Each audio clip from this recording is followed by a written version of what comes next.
మీ పిల్లల డాక్టర్ కల డబ్బు వల్ల ఆగిపోవద్దు. కేవలం 18 లక్షల నుంచి ఎంబీబీఎస్ విదేశాల్లో.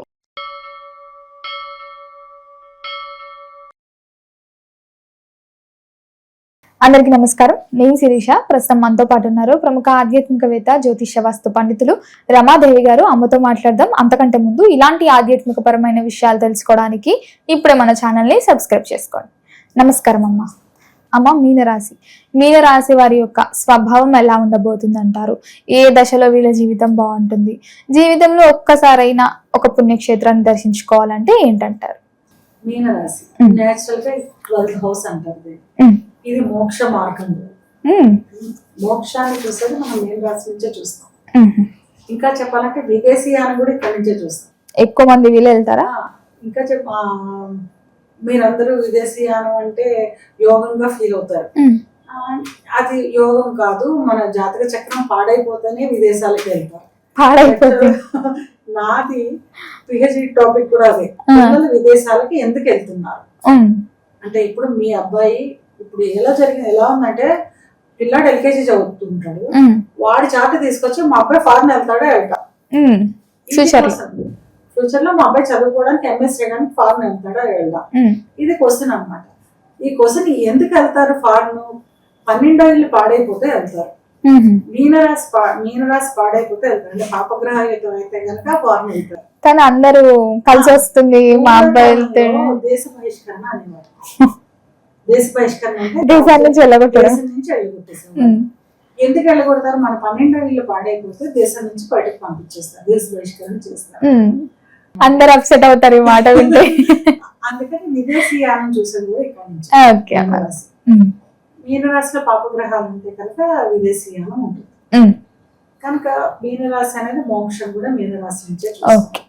ఈ వీళ్ళకి కొంచెం కోరికలు, ఆలోచనలు ఒక పిసరు తక్కువ ఉండే అవకాశం. అంటే ఏదో సాధించేయాలి, నేను ఏదో సాధించేయాలి, ఏదో సంపాదించేయాలి అని వీళ్ళకి ఉండదు. సంపాదించంగా చాలే అనుకునే వాళ్ళే ఎక్కువ ఉంటారు. కొంతమందికి శుక్ర సంబంధం వస్తే వాళ్ళకి ఎక్కువ సంపాదించేయాలని తాపత్రయం ఉంటుంది. రాహు సంబంధం వస్తే ఎక్కువ సంపాదించేయాలని తాపత్రయం ఉంటుంది అన్నమాట. అంతేగాని మోస్ట్లీ వీళ్ళకి ఎక్కువ తాపత్రయం ఉండదు, తక్కువ ఉంటుంది. మరి స్టడీస్ పరంగా ఎలా ఉంటుంది వీళ్ళకి? చాలా డీప్ నాలెడ్జ్ ఉంటుంది. ఏదో చదువుకుని అప్పటికి పాస్ అయిపోయామని కాకుండా, ఓ 30 ఏళ్ళు వచ్చాక పిలిచిన 6th క్లాస్ లో ఏం చదువుకున్నది కూడా గుర్తు ఉండేంత డీప్ నాలెడ్జ్ ఉంటుంది. బాగా చదువుతుంది. చాలా డీప్ నాలెడ్జ్, చాలా టాలెంటెడ్ కంటే కూడా ఇంకా ఎక్కువ అన్నమాట. వీళ్ళ గురించి చాలా డీప్ గా ఉంటుంది వీళ్ళ నాలెడ్జ్. అమ్మ, వీరికి ఉద్యోగ పరంగా చూస్తే ఉద్యోగం బాగుంటుంది అంటారా? సొంతగా బిజినెస్ చేస్తుంటారు కదా, వ్యాపారాలు, ఇలా బాగుంటుంది అంటారా? వీళ్ళు కూడా చెప్పగా బిజినెస్ ఎక్కువ ఉంటారు. ఆ బిజినెస్ కూడా ఇంకా చెప్పాలంటే టెంపుల్స్ కి రిలేటెడ్, టెంపుల్స్ కి కాంట్రాక్టర్లు చేస్తూ ఉంటారు. ఆ ప్రొఫెషన్ లో ఎక్కువ ఉంటారు. పుణ్యక్షేత్రాలకి ట్రావెల్స్ నడుపుతూ ఉంటారు. ఆ ప్రొఫెషన్ లో కూడా ఎక్కువ ఉంటారు. మేజర్ గా పుణ్యక్షేత్రాలకి ట్రావెల్స్ నడిపే వాళ్ళు ఎక్కువ ఉంటారు. అమ్మా, మరి ముఖ్యంగా వీరికి చూసుకుంటే ఏ రంగులు బాగా కలిసి వస్తాయి అంటారు మీనరాశి వారికి? వీళ్ళకి వైట్ ఒకటి బాగా పనిచేస్తుంది, లైట్ పింక్ ఒకటి చాలా బాగా పనిచేస్తుంది. లైట్ పింక్ వీళ్ళు ఎక్కువ వాడకం కూడా అవే ఉంటుంది. లైట్ పింక్ ఎక్కువ వాడుతుంటారు, వైట్ ఎక్కువ వాడుతుంటారు. ఈ రాశికి అధిపతి ఎవరు? ఈ రాశికి అధిపతి గురువు. దీన్ని ఏంటంటే మీన రాశిని డీప్ నాలెడ్జ్ గా చెప్పుకోవచ్చు మనం. చాలా ఎక్కువ నాలెడ్జ్ ఉంటుంది. అమ్మా, ఇప్పుడు రాశికి గురు అధిపతి అన్నప్పుడు గురుబలం ఎక్కువ ఉంటుందా మీనరాశి వారికి, లేకపోతే అందరికి ఉన్నట్టు దశలు మారినప్పుడు? అట్లాగా కాదు. గురుబలం ఎట్లాగా అంచనా వేస్తాము అంటే 2 రకాలుగా అంచనా వేస్తాం. ఒకటి మీ జన్మజాతక చక్రంలో, అంటే మనం పుట్టినప్పుడు ఏదైతే జాతక చక్రం ఏర్పడిందో ఆ జన్మజాతక చక్రంలో గురువు ఉన్న స్థానాన్ని బట్టి గురుబలం ఏర్పడుతుంది.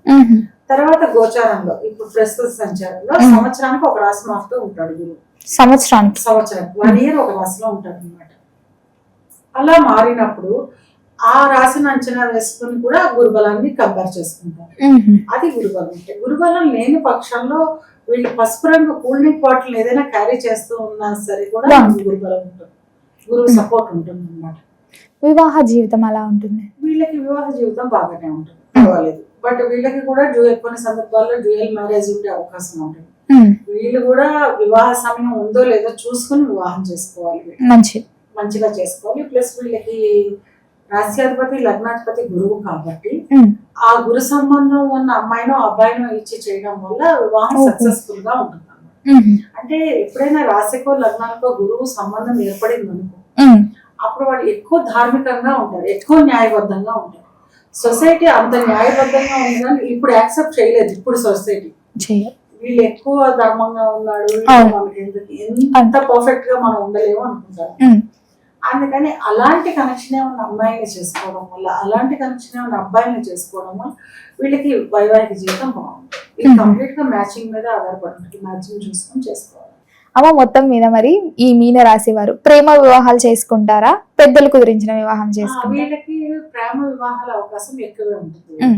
ప్రేమ వివాహాలే ఎక్కువ చూపిస్తారు. ప్రేమ వివాహాలే ఎక్కువ అవకాశం ఉంటుంది. ఉమ్, ఆయన ప్రేమ వివాహాలు అయినప్పటికీ కూడా మ్యాచింగ్ చూసుకుని, ఉమ్, మ్యాచింగ్ కుదరకపోతే వదిలేసుకోవడం బెస్ట్ అన్నమాట. ఎందుకంటే వీళ్ళకి డ్యూయల్ మ్యారేజ్ అవకాశాలు ఎక్కువ, సెకండ్ మ్యారేజ్ అవకాశాలు ఎక్కువ. అందుకని జాగ్రత్తగా చూసుకోవడం మంచిది. ఉమ్. అమ్మ ఇప్పుడు వివాహాలు చేసుకునేటప్పుడు జాతకాలు కుదరట్లేదు అంటే ఏదైనా గ్రహాల బలం పెంచుకొని చేసుకుంటే బాగుండదా? అలాగని ఉండదు. ఎలాగ పెంచుతాం మన మీ జన్మజాతక చక్రాన్ని మార్చలేం. ఉమ్, మీరు పుట్టినప్పుడు ఫోటో తీస్తే ఏంటో అది మీ జన్మజాతక చక్రం. ఉమ్, ఆ సమయాన్ని ఉమ్, ఆ అమ్మాయో అబ్బాయో వాళ్ళది అంతే. ఉమ్, అది ఎలా మారుస్తాము? మార్చలేం కదా. ఉమ్. అమ్మ కొంతమంది అంటుంటారు కదా, ఈ పరిహారాలు చేసుకోండి, ఈ దోషాలు పోతాయి, అది చేసుకోండి. కొన్ని సందర్భాల్లో అది షష్టాష్టకాలు అయ్యింది, శుభ షష్టాష్టకాలు అనుకోండి. ఉమ్, శుభ షష్టాష్టకాలు అయితే అప్పుడు కూడా కొన్ని రెమెడీస్ చెప్తాం. ఉమ్, ఏదైనా రెమెడీ అనేది రెమెడీయే. ఉమ్. ఇప్పుడు మీ దగ్గర ఒక క్లాత్ ఉంది, ఉమ్, దాన్ని చించారు, ఉమ్. మళ్ళీ కుట్టేస్తున్నారు, అది అతికేనా? అతికే. అలాగే రెమెడీ అనేది రెమెడీ అంతే. అంతే, చేసిన ఫలితాలు ఉంటాయి. అంతే. వీళ్ళకి ఏ రత్నాలు బాగా కలిసి వస్తాయి? మీనరాశి వీళ్ళకి ముత్యం చాలా బాగా పనిచేస్తుంది. ముత్యం బాగుంటుందా? ముత్యం జనరల్ గా కూడా ముత్యం ఎవరైనా వేసుకోవచ్చు. ఉమ్, ముత్యం ఇబ్బంది పెట్టదు కనుక ముత్యం ఎవరైనా వేసుకోవచ్చు. వీళ్ళు అసలు చూసుకోకర్లేదు, ఇంకా ముత్యం వేసేసుకోవచ్చు. అమ్మ మరి ఈ మీన రాశి వారికి ఒక హెచ్చరిక, ఈ పనిలో జాగ్రత్తగా ఉండండి, లేకపోతే ఈ అలవాట్లో జాగ్రత్తగా ఉండండి అంటే మీరు ఏం చెప్తారు మీన రాశి వారికి? వీళ్ళు కొంచెం ధర్మబద్ధంగా ఉంటారు. ఉండకూడదు అలా? ఉంటారు, ధర్మబద్ధంగా ఉంటారు. కొంచెం ఎక్కువ మోక్ష మార్గం వైపు ఆలోచన చేస్తూ ఉంటారు. అంటే ఎక్కువ డీప్ నాలెడ్జ్ అన్నమాట. వీళ్ళకి ఏ విషయమైనా డీప్ నాలెడ్జ్ ఉంటుంది. కొంచెం సన్యాసులు వీళ్ళు ఎక్కువ ఉంటారు సన్యాసులు. అంత డీప్ గా వెళ్ళిపోకుండా ఉండడం బెటర్ అనమాట. పేరెంట్స్ ఇబ్బంది పెడతారు కొన్ని సందర్భాలలో. నా దగ్గరికి ఒక చార్ట్ వెరీ రీసెంట్ గా వచ్చింది. మీనరాశి పిల్లాడు, అబ్బాయి ఎంటెక్ చేసిన పిల్లాడు రీసెంట్ గా పాపం సన్యాసం తీసుకుంటే వాళ్ళ పేరెంట్స్ వచ్చి బాధపడ్డారు. అది కూడా ఆలోచించాలి. వాళ్ళు ఎక్కువ ఉంటారు అన్నమాట. కేతు సంబంధం వచ్చినప్పుడు అలా సన్యాసులుగా మాట్లాడారు. మరి ఈ రాశి వారికి జీవితంలో ఒక్కసారైనా ఈ పుణ్యక్షేత్రానికి వెళ్తే బాగుంటుంది అనే పుణ్యక్షేత్రం ఏదైనా ఉందా? వీళ్ళు కూడా అరుణాచలం వెళ్ళడం వల్ల వీళ్ళకి మంచి ఫలితం ఉంటుంది.